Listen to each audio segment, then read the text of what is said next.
അനക്കെന്നെ ഇഷ്ടപ്പെട്ടാ? ആടാ ഇഷ്ടപ്പെട്ടടാ. ഇത് കഴിഞ്ഞിട്ട് മുട്ടപ്പത്തിന് ബീഫ് മേടിച്ചതാ. So, Confident Group presents SIMA 2022 Red Carpetil. I have with me Tobino Thomas. Hello hi. Hi, how are you? സന്തോഷം, സുഖമായിട്ടിരിക്കുന്നു. ആദ്യം തന്നെ പറയട്ടെ, ആരാധകരെ ശാന്തരാഘവൻ. പച്ചാളം ഇത് ബാംഗ്ലൂരാണ്, കേരള അല്ല. ബാംഗ്ലൂർ ആണെങ്കിലോ ഞാൻ ഇന്നലെ കന്നഡ തെലുഗു ആക്ടേഴ്സിനോടും ആക്ട്രസിനോടും ഒക്കെ ചോദിച്ചപ്പോ they all are fans of Minnal Murali. Seriously? ടൂർക്കണല്ലോ. Okay. How excited are you about SIMA 2022? ഭയങ്കര രസമാണ്. ഞാൻ ഇതിന് 2 വർഷം മുമ്പ് ബിഫോർ കോവിഡ് 2019 എനിക്കൊരു അവാർഡ് ഉണ്ടായിരുന്നു, ബെസ്റ്റ് ആക്ടർ അവാർഡ് ഉണ്ടായിരുന്നു സൈമ. അത് ഖത്തറിൽ വെച്ചിട്ടായിരുന്നു ഫംഗ്ഷൻ. അത് കഴിഞ്ഞിട്ട് ഇപ്പോഴാണ് എനിക്ക് ഒരു നോമിനേഷൻ ഉള്ളത്. വേണ്ടിയിട്ട് ഇങ്ങനെ വന്നിരിക്കുകയാണ്. ഹോപ്പ്ഫുൾ ആണ്. Okay, according to Tobino Thomas, what makes an actor best? അതായത് ബേസിക്കലി ചെയ്യുന്ന ജോലിയോടുള്ള ഇഷ്ടം അതല്ലേ. അതുണ്ടെങ്കിൽ നമ്മളെ ഒരു ദിവസം നമ്മൾ ബെസ്റ്റ് ആവും. എനിക്ക് എന്റെ ജീവിതത്തിൽ ഞാൻ പലപ്പോഴും ഏറ്റവും കൂടുതൽ പ്രാധാന്യം കൊടുത്തിട്ടുള്ളത് സിനിമയ്ക്ക് തന്നെയാണ്. അതുകൊണ്ട് മാത്രം ഞാൻ നല്ല നടനാവണമെന്നല്ല, പക്ഷെ ഞാൻ ശ്രമിക്കുന്നുണ്ട്. ശ്രമമായിരിക്കാം ചിലപ്പോൾ ഒരു പക്ഷേ.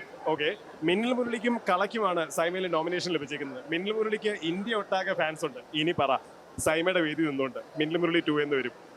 അല്ല, മിന്നൽ മുരളി 2 തീർച്ചയായിട്ടും ഉണ്ടാവും എന്ന് തന്നെയാണ് ഞങ്ങളുടെ ഡിസ്കഷൻസിൽ ഇപ്പോൾ ഉള്ളത്. പക്ഷെ അതിന്റെ നമ്മൾ ഇത്രയും ആളുകൾ കാണുകയും ലോകത്തിന്റെ പല ഭാഗങ്ങളിലും ഈ സിനിമ നെറ്റ്ഫ്ലിക്സിലൂടെ വന്നപ്പോൾ ട്രെൻഡിങ് ആവുകയും അന്യരാജ്യങ്ങളിൽ നമ്മളുടെ ഒരു മലയാളത്തിൽ നിന്ന് വന്നൊരു സിനിമ ഇന്ത്യക്ക് പുറത്തും മലയാളികൾ കുറവുള്ള സ്ഥലത്തും ഒക്കെയും ട്രെൻഡിങ് ആവുന്ന സമയത്ത് നമുക്കൊരു ഉത്തരവാദിത്വമുണ്ട്. അടുത്ത തവണ അതിന്റെ ഒരു സെക്കൻഡ് പാർട്ടുമായിട്ട് വരുന്ന സമയത്ത് മിന്നൽ മുരളി 1 എവിടെയൊക്കെ ട്രെൻഡിങ് ആയോ അവിടെയെങ്കിലും ഇതുകൊണ്ട് കാണിക്കണ്ടേ. അത് കാണിക്കുന്നതിന്റെ ഒപ്പം മിന്നൽ മുരളി 1 ഒരുപാട് മുകളിൽ നിൽക്കണം ആ സിനിമ.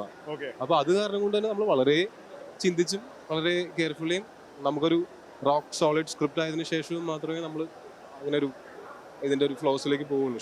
തെന്നിന്ത്യ ഒട്ടാകെ അണിനിരക്കുന്ന സൈമ പോലത്തെ ഒരു വലിയ വേദിയിൽ നിന്നുകൊണ്ട് ആക്ടർ ടോവിനോ തോമസിന് മലയാളികളോട് എന്താ പറയാനുള്ളത്? Belated happy Onam. കോസ്റ്റ്യൂം അതിനത്ര മാച്ച് അല്ല, still belated happy Onam. Onam എന്ന് പറഞ്ഞു കഴിഞ്ഞാൽ സന്തോഷത്തിന്റെയും സമൃദ്ധിയുടെയും ഒക്കെ ഒരു ഉത്സവമാണ്. അപ്പൊ ഞാൻ എപ്പോഴും എൻ്റെ സംസാരം അവസാനിപ്പിക്കാറുള്ളത് എല്ലാവർക്കും നല്ലതായിട്ട്, എല്ലാവർക്കും സന്തോഷവും സമാധാനവും സംതൃപ്തിയും ഒക്കെ ഉണ്ടാവട്ടെ ജീവിതത്തിൽ. ഹാപ്പി ആയിട്ടിരിക്കുക എല്ലാവരും. Okay, shall I ask you something else? ഏതാണ് ഫേവറേറ്റ് സ്പോട്ട് ആക്ടർ ടോവിനോ തോമസിന്റെ?